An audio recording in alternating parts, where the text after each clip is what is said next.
മീറ്റിംഗിൽ ഈ SIR-മായി ബന്ധപ്പെട്ട ഏറ്റവും കൂടുതൽ ആശങ്ക ഈ 12 സംസ്ഥാനങ്ങളിലുള്ളത് കേരളത്തിലാണ്. കാരണം കേരളത്തിൽ ഇന്നലെ ഒരു BLO വർക്ക് പ്രഷർ കാരണം സൂയിസൈഡ് ചെയ്യുന്ന സാഹചര്യം വരെ ഉണ്ടായിട്ടുണ്ട്. ഈ മറ്റ് സംസ്ഥാനങ്ങളിൽ ലോക്കൽ ബോഡി ഇലക്ഷൻസ് ഇല്ല. പക്ഷേ കേരളത്തിൽ ലോക്കൽ ബോഡി ഇലക്ഷൻ്റെ പോളിംഗ് ആദ്യം നടക്കുന്നത് 9-നാണ്. 4-ാം തീയതി കൊണ്ട് ഈ എനോമറേഷൻ ഫോമിൻ്റെ ഡിസ്ട്രിബ്യൂഷനും കളക്ഷനും തീരുകയാണ്. BLOമാർ മുഴുവൻ വലിയ പ്രതിഷേധത്തിലാണ്. ഇന്നലെ സംസ്ഥാനത്തെ മുഴുവൻ BLOമാരും ജോലി ബഹിഷ്കരിച്ച് സമരം ചെയ്യേണ്ട സാഹചര്യം ഉണ്ടായി. അപ്പം നമ്മൾ ഈ മീറ്റിങ്ങിൽ ഇപ്പോൾ സ്വാഭാവികമായിട്ടും ഈ സംസ്ഥാനങ്ങളിൽ നിന്നുള്ള ഗ്രൗണ്ട് ഫീഡ്ബാക്ക് അറിയാനും അതിനുശേഷമുള്ള തുടർ നടപടികൾ ആലോചിക്കാനുമാണ് ദേശീയ നേതൃത്വം ഈ മീറ്റിംഗ് വിളിച്ചിട്ടുള്ളത്. ഇതിനകത്ത് കേന്ദ്ര ഇലക്ഷൻ കമ്മീഷൻ തെരഞ്ഞെടുപ്പ് യഥാർത്ഥത്തിൽ സുതാര്യമായി നടത്തേണ്ട ഇലക്ഷൻ കമ്മീഷൻ തെരഞ്ഞെടുപ്പ് അട്ടിമറിക്കാൻ നേതൃത്വം കൊടുക്കുകയാണ്. വോട്ടർ പട്ടികയിൽ നിന്നും അർഹരായ ആളുകളെ വെട്ടിമാറ്റാൻ വേണ്ടി നേതൃത്വം കൊടുക്കുകയാണ്. രാഷ്ട്രീയ പാർട്ടികളുടെ യോഗത്തിൽ BJP ഒഴികെയുള്ള കേരളത്തിലെ എല്ലാ പാർട്ടികളും പറഞ്ഞതാണ് ഈ സമയത്ത് ഇവിടെ നടക്കില്ല എന്ന്.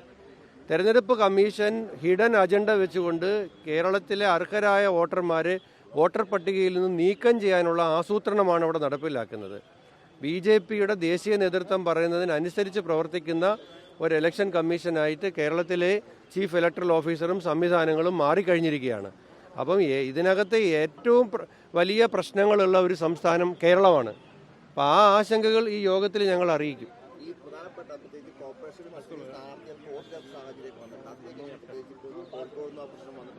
അല്ല, അതിപ്പോൾ വൈഷ്ണവയുടെ കാര്യത്തിൽ ഹൈക്കോടതി തന്നെ പറഞ്ഞിട്ടുണ്ട്, ഒരാൾക്ക് അവരെ വോട്ട് ചെയ്യാനും അവർ മത്സരിക്കാനുള്ള അവസരമാണ് ഒരുക്കേണ്ടത്.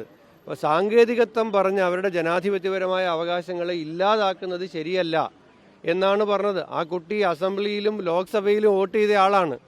അസംബ്ലിയിലും ലോക്സഭയിലും വോട്ട് ചെയ്യുന്നെങ്കിൽ വോട്ട് ചെയ്യാൻ അർഹത ഉണ്ടായിട്ടല്ലേ? അസംബ്ലിയിലും ലോക്സഭയിലും വോട്ട് ചെയ്ത ഒരാളെ സാങ്കേതികത്വം പറഞ്ഞ് തെരഞ്ഞെടുപ്പിൻ്റെ നോമിനേഷൻ്റെ തലേ ദിവസം കോർപ്പറേഷൻ സെക്രട്ടറി അർദ്ധരാത്രിയിൽ കോർപ്പറേഷനിൽ വന്നിരുന്ന് കൃത്യമായിട്ട് ജോലി ചെയ്ത് അവരെ പുറത്താക്കിയതിനാണ് കോടതി കോടതി ശരിക്കും പറഞ്ഞാൽ തിരുവനന്തപുരത്തെ കോർപ്പറേഷൻ ഭരണ സംവിധാനത്തിന് മുഖത്തടിച്ച മറുപടിയല്ലേ ഇന്നലെ നൽകിയത്. അപ്പം അത് കേന്ദ്ര കമ്മീഷൻ ആകട്ടെ, ഇപ്പോൾ അനീഷ് ജോർജിൻ്റെ മരണത്തിൽ പോലും വർക്ക് പ്രഷർ മാത്രമല്ല രാഷ്ട്രീയ സമ്മർദ്ദവും ഉണ്ടായിട്ടുണ്ട്. അയാൾ കോൺഗ്രസിൻ്റെ BLA കൂടെ കൂട്ടി അതിൻ്റെ പേരിൽ അയാൾക്ക് നേരെ ഭീഷണി ഉണ്ടായി എന്നുള്ള അദ്ദേഹത്തിന് വോയിസ് മെസ്സേജ് ഇപ്പോൾ പുറത്തു വന്നിട്ടുണ്ട്.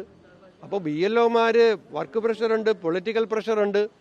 പിന്നെ നേരത്തെ താങ്കൾ സൂചിപ്പിച്ചതുപോലെ അർഹരായ ആളുകളെ വോട്ട് വെട്ടുന്നതിൽ അത് കോർപ്പറേഷനിലാണെങ്കിലും ഇപ്പുറത്താണെങ്കിലും പ്രവർത്തനം നടക്കുന്നുണ്ട്. അപ്പോൾ ഇതിനെല്ലാം ഒരുപോലെ എതിർക്കേണ്ട ഒരവസ്ഥയാണ് ഞങ്ങൾക്ക്. ഇല്ല, അങ്ങനെയൊന്നുമില്ല. മുൻപ് ഇലക്ഷനുകളിൽ വോട്ട് ചെയ്ത ആളുകളെ വോട്ട് ഇല്ലാതാവുക എന്ന് പറയുന്നത് തന്നെ ആ പ്രക്രിയയുടെ സുതാര്യത ചോദ്യം ചെയ്യപ്പെടുന്നതാണ്.